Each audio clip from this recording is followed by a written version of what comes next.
Good afternoon, everyone, and welcome to the PriceSmart Inc.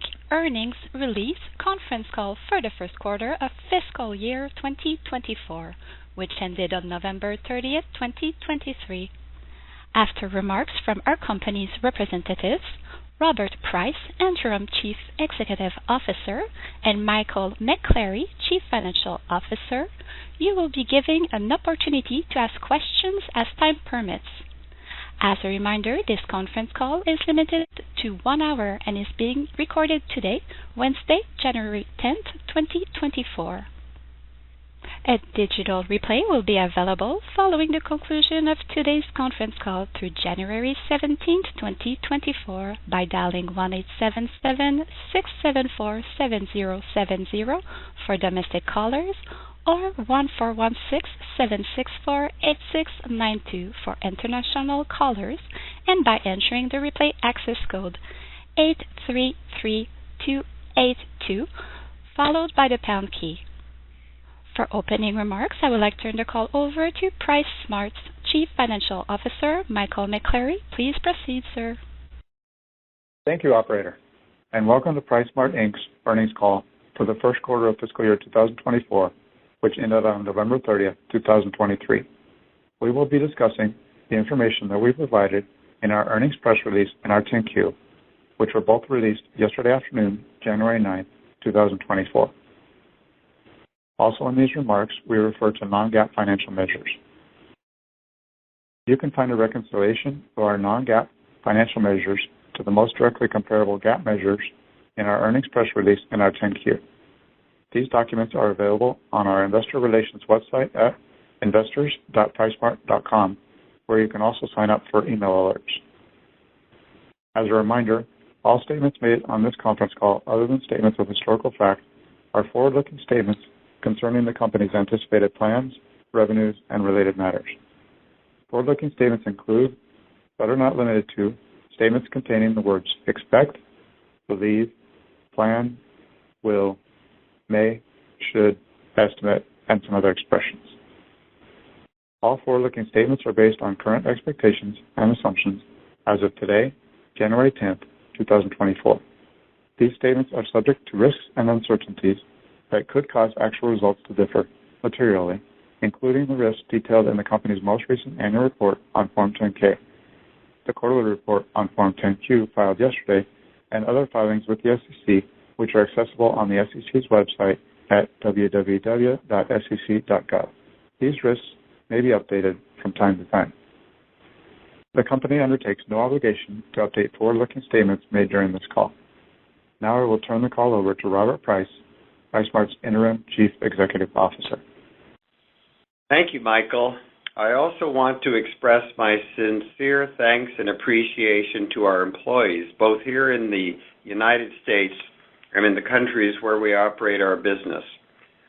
Overall, I am very pleased with our sales and earnings results. I especially commend our operations and buying teams for their outstanding performance.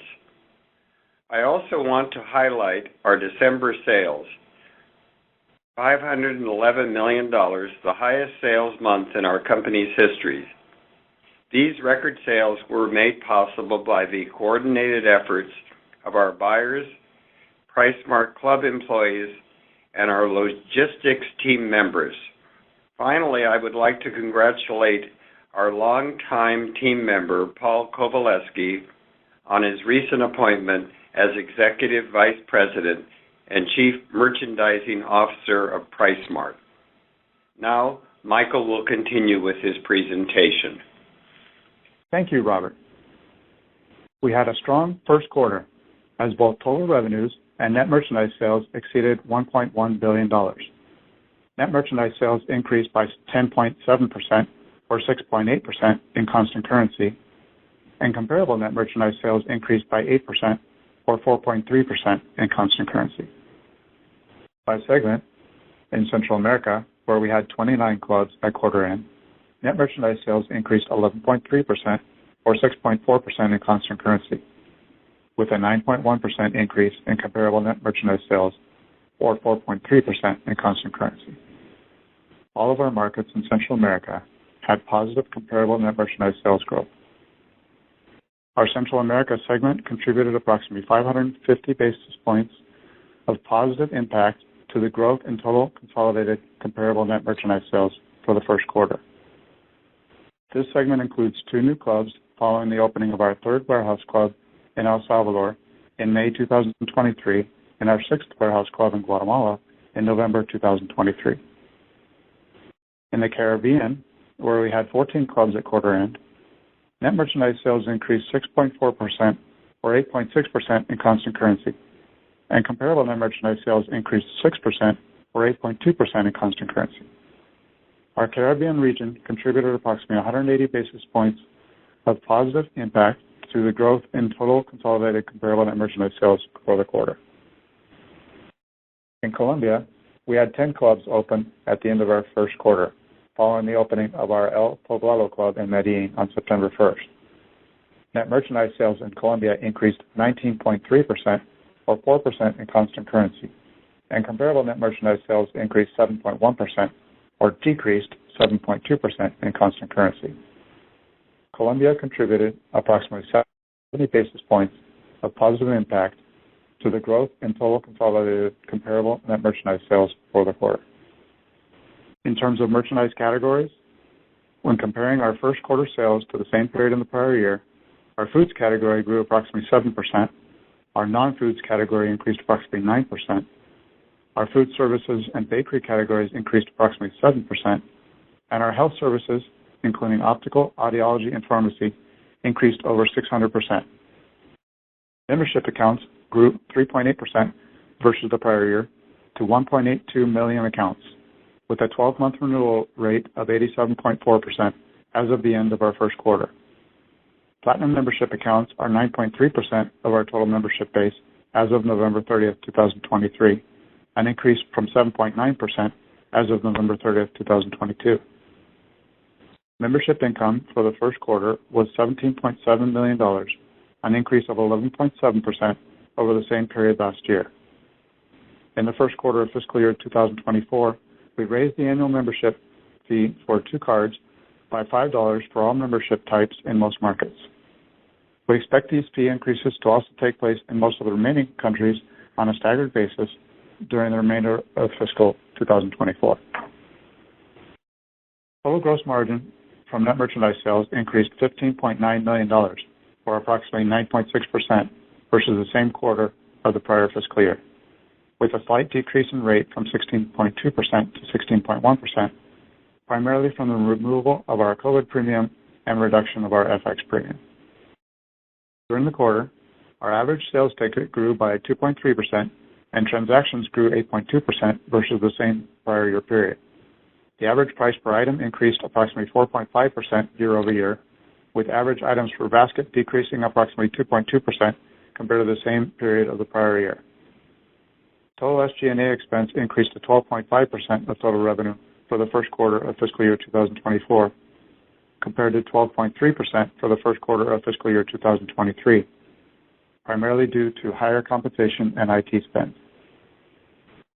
Operating income for the quarter increased 4.8% from the same period last year to $58.2 million. We recorded a $2.1 million net loss in total other expense net in the first quarter of fiscal year 2024, compared to a $6.2 million net loss in total other expense net in the same period last year, primarily due to a decrease in other expense of $2.4 million, driven by a decrease in unrealized foreign currency losses compared to the prior year period, as well as higher interest income of $1.7 million because of significantly more investments of surplus cash at higher yields. Our effective tax rate for the first quarter of fiscal year 2024 came in lower than last year at 32.3% versus 33.3% a year ago, primarily attributable to fewer valuation allowances on deferred tax assets from foreign tax credits that are no longer deemed recoverable. On a go-forward basis, we estimate our annualized effective tax rate will be approximately 32%. Net income increased 15.5% for the first quarter of fiscal 2024, coming in at $38 million, or $1.24 per diluted share, compared to $32.9 million, or $1.05 per diluted share in the comparable prior year period.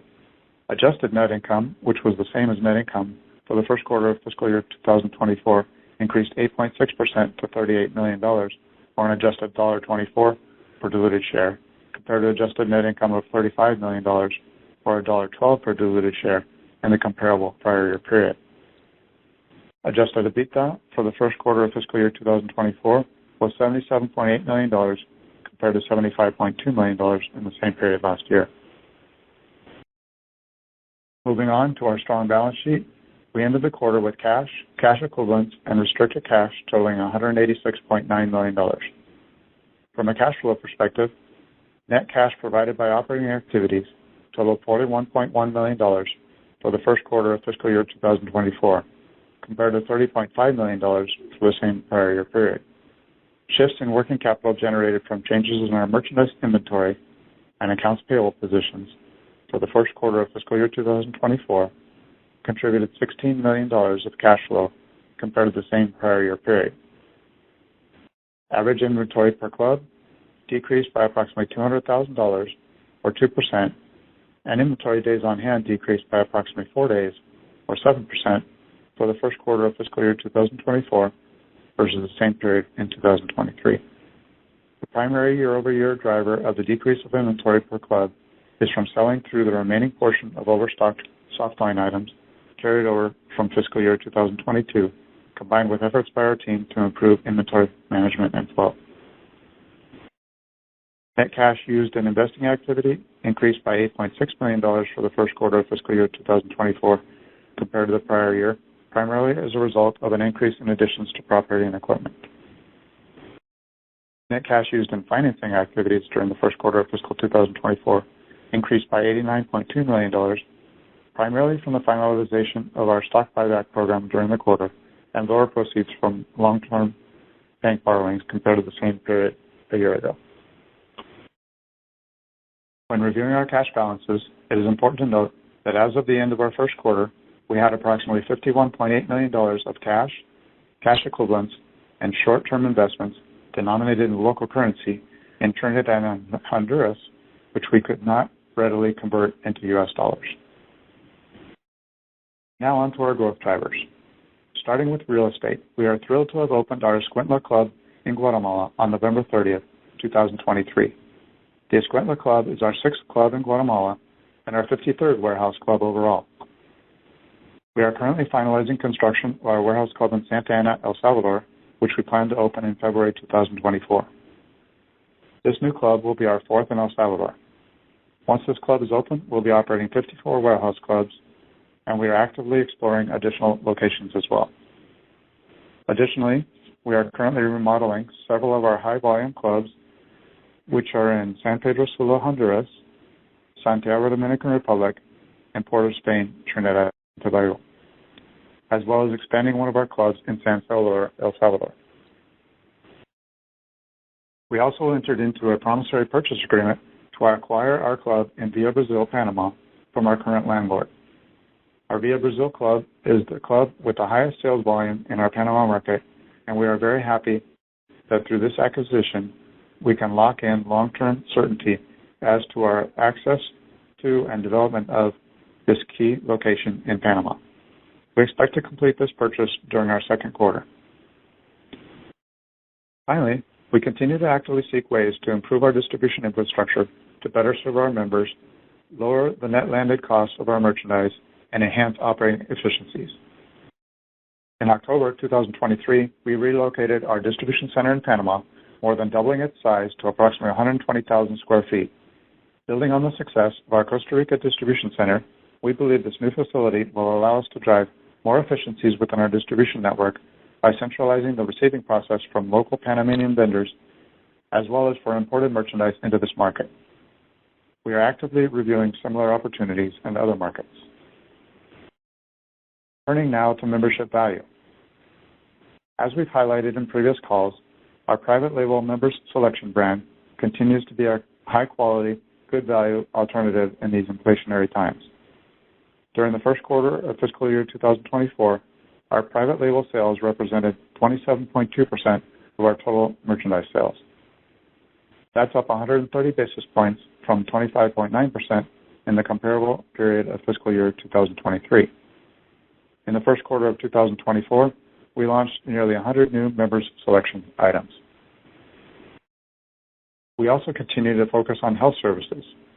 We currently have 51 locations with optical centers and expect to have 53 open by the end of our fiscal year. Our optical program provides 4 free eye exams with every membership, and we performed over 35,000 eye exams during the quarter. Optical services are also an important component of our contributions to the communities in which our clubs are located. In partnership with Price Philanthropies' Aprender a Crecer Vision program, PriceSmart optometrists perform eye exams, and Price Philanthropies purchases the glasses from our optical centers. We provide both the exams and glasses for children and their families free of charge. We have provided almost 61,000 screenings, 14,000 exams, and 12,000 eyeglasses to date through this program. We currently have pharmacy centers in all 8 of our warehouse clubs in Costa Rica and 3 warehouse clubs in Panama. We expect to open 2 more pharmacies in Panama and 5 in Guatemala during fiscal year 2024. With respect to audiology centers, we currently have 25 centers open. We expect to open 3 additional centers in Panama and 1 center in each of Jamaica and Trinidad in fiscal year 2024. Our third growth driver is providing omni-channel shopping options for our members, including sales via our app and/or our desktop website. We currently utilize PriceSmart.com, our app, and other third-party last-mile delivery services to drive online sales. During the first quarter, total e-commerce sales represented a record 5% of total net merchandise sales. Total e-commerce orders increased 29.4%, and the average transaction value increased 1.1% versus the prior year period. As of the end of our first quarter, approximately 61.5% of our members have created an online profile with PriceSmart.com or via our app, and 15.9% of our total membership base have made a purchase on PriceSmart.com or our app. We believe that there are significant growth opportunities in our digital channel, and we will continue to invest in this part of our business to provide an enhanced omni-channel experience and additional value to our members. Switching gears slightly, environmental and social responsibility continues to be an important component of how we approach our business. We do our best to incorporate practices that use natural resources responsibly. Just to give a quick update, we currently have 7 recycling centers open, with 2 in El Salvador, 3 in Honduras, and 2 in Guatemala. On average, around 15,000 pounds of recycled material is being collected monthly in each location. We are on track to open 4 recycling centers in the Dominican Republic and 1 more in Guatemala by the end of fiscal year 2024. You can find more information about PriceSmart's philanthropic and corporate social responsibility efforts on PriceSmart.org. Looking forward a little into our current second quarter, our comparable net merchandise sales for the 4 weeks ended December 31st, 2023 were up 12.1%, or 8.1% in constant currency, with both Costa Rica and Colombia contributing positively from a foreign currency exchange rate perspective. Our non-foods merchandise sales did extremely well in December, in large part due to a newly designed flex area in many of our clubs. These flex areas prominently display merchandise in high-traffic areas of the club, such as near the entry and along the main aisle. This gives a fresher look to our members and keeps the excitement going in our clubs. In closing, in fiscal year 2024, we are focused on making shopping easier, more efficient, and more rewarding for our members. We are doing this by filling our clubs with the right merchandise geared to our members' wants and needs. We are proud of another successful quarter, a great start to our second quarter, and our team who makes all this possible. Thank you for joining our call today. I will now turn the call over to the operator to take your questions. Thank you. Ladies and gentlemen, should you have a question, please press the star followed by the 1 on your touch-tone phone. If you'd like to withdraw your question, please press the star followed by the 2. If you're using a speakerphone, please lift the headset before pressing any keys. One moment, please, for your first question. Your first question comes from Hector Maya from Scotiabank. Please go ahead. Hi, thank you very much for taking my questions. We are seeing that accounts payable seem to have increased by 4 days this quarter. Could we expect this to be a structural thing? And or what was behind the move, or did something change when negotiating with suppliers here?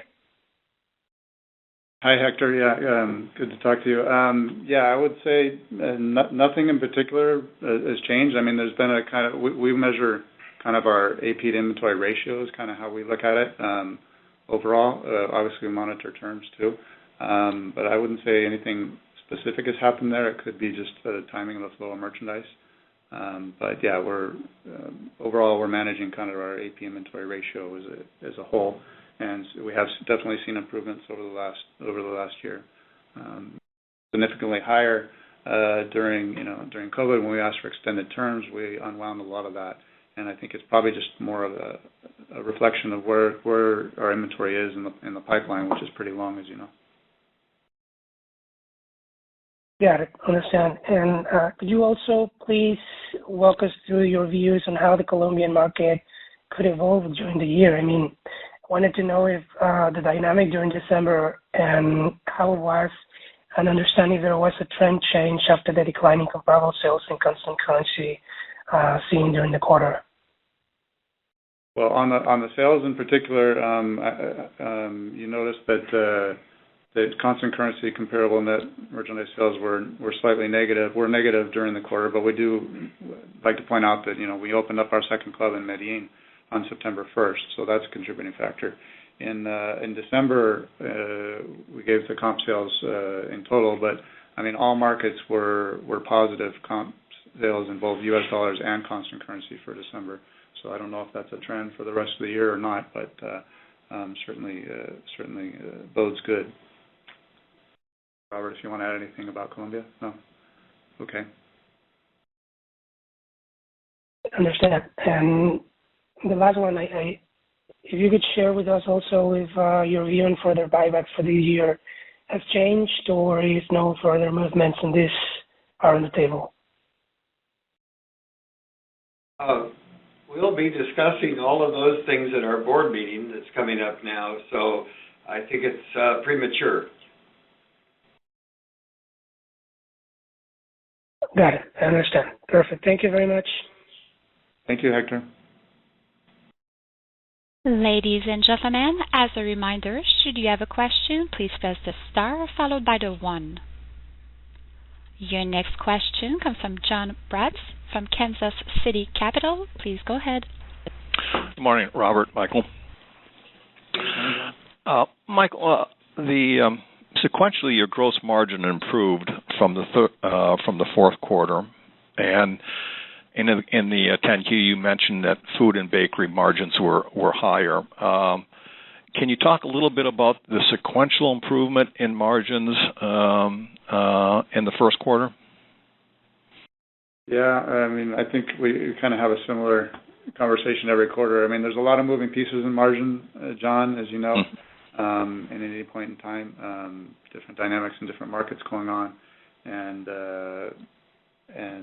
we ended up the year a little bit lower last year, a lower quarter in particular in Q4, and then it spiked back up a little bit in Q1. So, something that we continue to monitor actively, and our business model is driven by margin dollars and delivering the best value to our members. So we'll just continue to monitor that as we go forward. Okay.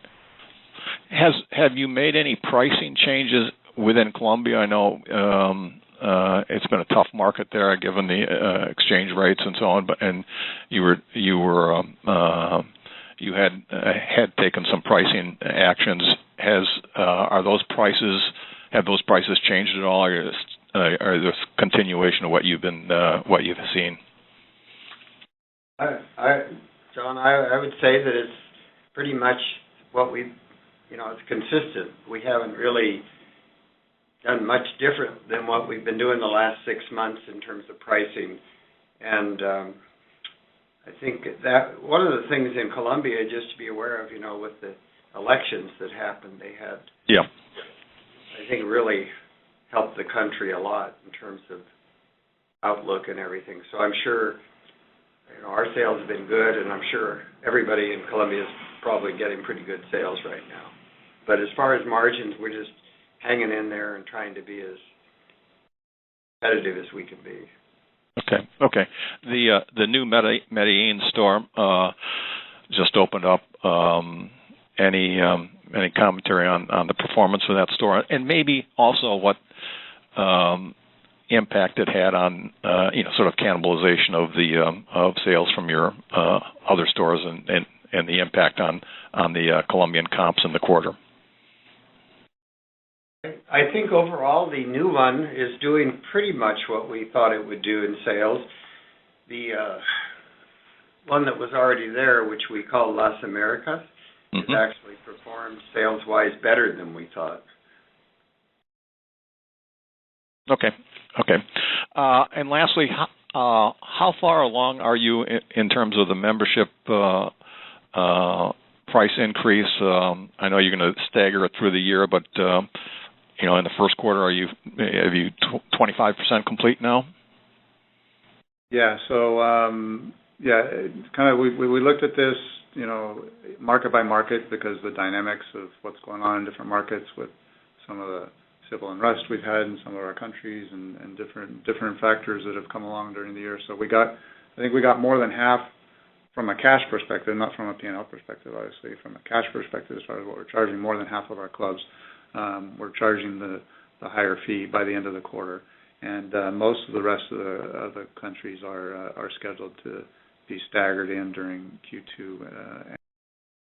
Okay, and Michael, just to be sure, I heard correctly. Your December comps were 12.1 and 8.1 constant currency. Yes, that's correct. Okay, thank you.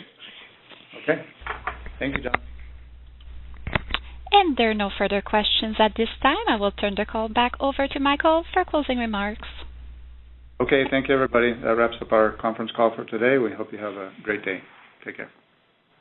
Ladies and gentlemen, this concludes your conference call for today. We thank you for joining, and you may now disconnect your lines. Thank you.